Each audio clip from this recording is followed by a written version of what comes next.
Allahu Ekber, Allahu Ekber.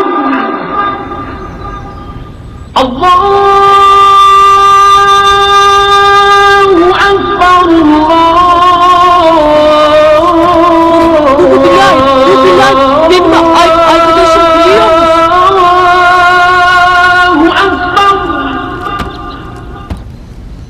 Eşhedü en la ilahe illallah.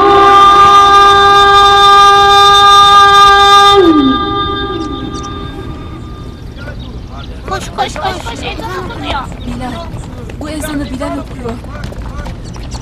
أشهد أن لا إله إلا الله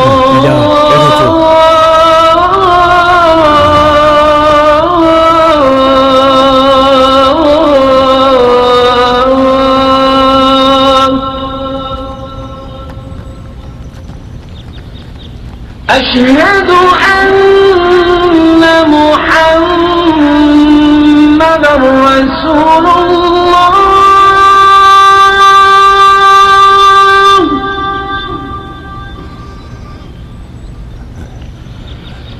أشهد أن محمد رسول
Ezan yayım kalmaz Bilal.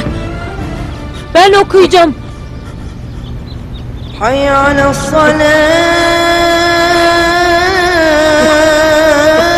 الصلاة حي على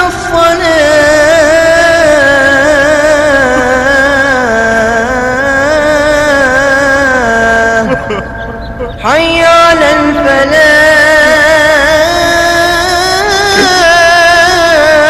الفلاح حي على